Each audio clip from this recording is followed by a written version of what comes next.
Okay, y'all, so today I'm going to show you guys how I got this Bantu Not Out Fro look. If you guys want to know, just keep on watching. And I'm starting off on freshly washed hair. I shampoo, deep condition, all that good stuff, but nothing in my hair yet. I do have one in the back that I already did, as you'll see in a second. Just wanted to see like what products I wanted to use and all that good stuff, so I did one of them. But otherwise, nothing done yet. And I'm going to part off this first section. Disclaimer, I don't do my parts neat. If you want to, go ahead. And I'm using the Shea Moisture Manuka Honey and Yogurt Hydrate and Repair Multi-Action Leave-In Conditioner. And it's a spray leave-in, which I don't usually use spray leave-ins on my hair, but for this style I decided to, because Bantu Not Outs, if you know, you know, like it takes a long time to dry. And to, kind of combat that, I like to keep my products and my water really light, not too heavy, because it'll take forever in a day, or it just won't even dry. Second product I'm going in with is the Avocado Moisturizing Hair Milk, which is another, I feel like, pretty lightweight. It's on the lighter side of products that I have, so I'm keeping everything real nice, light. That's how we're gonna do this, because we don't want to be waking up the next morning with damp Bantu knots. I know the feeling. We don't want that. So my gel, I'm using the Eco Styler Gel, Go-To Gel. It's almost done, as you can see, but don't worry, I got a new jar ready to re-up once this one's done.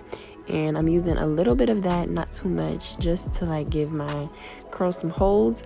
But again, like I said, the theme here is nice and light. We don't want to wear our Bantu knots down. And I'm just going to be spreading that through my hair like I would, any other product for any other style. And then I am going to be going in with the Denman brush.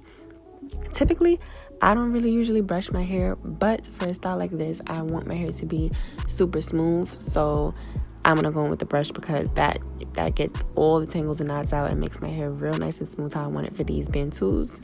And as you can see, like when I start to do my Bantu knots, I kind of start from the middle, and I'll do this again so you guys can see if you missed it the first time, but I start from the middle and twirl down. And as like I'm twirling down, you notice it gets tighter at the top anyway. So just something that I think, helps, especially if you're somebody who, when you put Bantu knots in, it feels really tight and uncomfortable. Don't start too high up with twisting, and don't twist too tight, because that'll be uncomfortable. It'll be a lot of tension on your head, and we don't want that.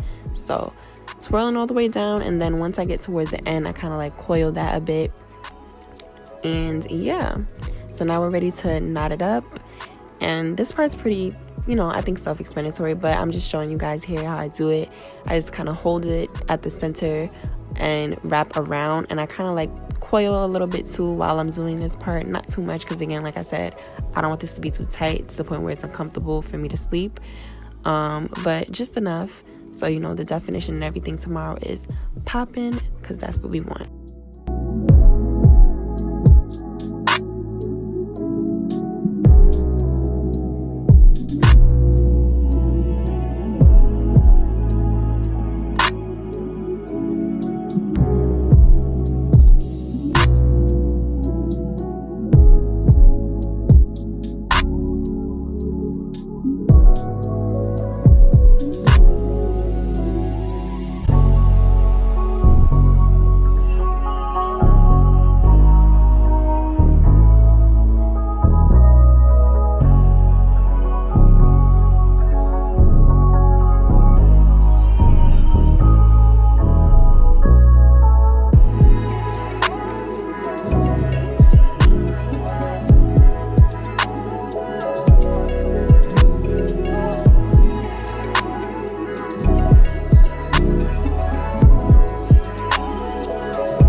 Alright, so the first half of my head is done and complete. So now I'm just going to do the second half of my hair, and I'm going to do that part off camera, because I already showed you guys pretty much how install the Bantu knots. So I think y'all, and I hope y'all, have the hang of it. But now I'm just going to do the next half of my head off camera.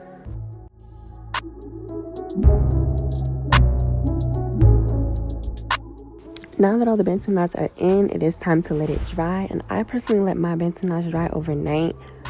Up to you, if you how you want to do it, if you want to do it like that. I sleep with them. It's not the most comfortable, I'm not gonna lie, but it's also not terrible. So it's just a night. And now we're here the next day. They're all dry and ready to go. Actually, I'm lying. One of them, like in the front, or two, I think it was 1 or 2 in the front, was like a little damp still. So when I tell y'all, like, these, you need to let them dry. They need to dry, okay? But it wasn't really a problem for me, especially because I'm gonna be picking this out into a fro anyways. So I don't mind the frizz that'll come with it being like a little tiny bit damp still.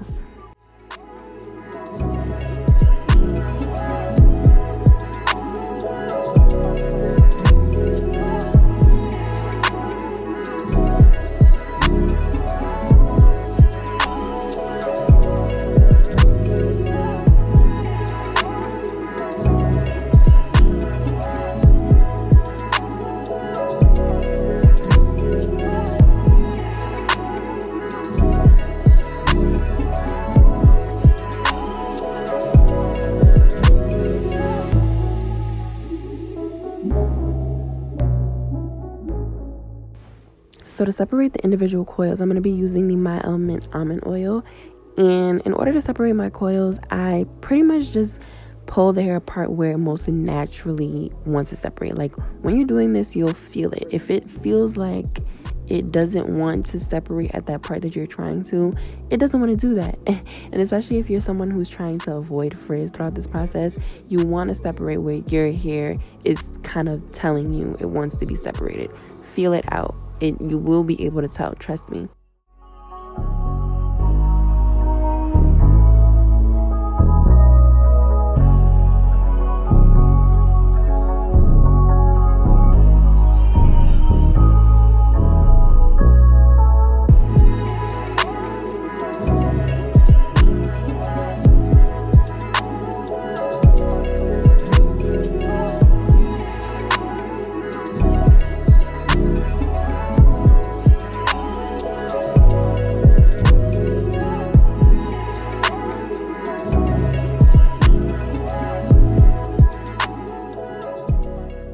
Now it is time to literally pick and fluff my life away, y'all. Like, I spend so much time on this step because I really want volume and all that. Like, I want my hair to be big, voluminous, like life. I need to feel life from my hair, okay? So that being said, I spend a good bit of time on this step. It's subjective, you know. If you don't want so much volume or frizz or whatever the case on the first day, then, you know, don't overdo it. Take your time, go slow. I'm gonna wild out because I know that that's what I want, and, you know, the more the better for me. But like I said, use your judgment.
Alright, y'all, so like I said, 10,000 years later of picking and fluffing, I'm finally at my final desired look, and we are done. I hope you guys enjoyed this video. If you did, make sure you like, comment, subscribe, all that good stuff, and I'll see you in the next one.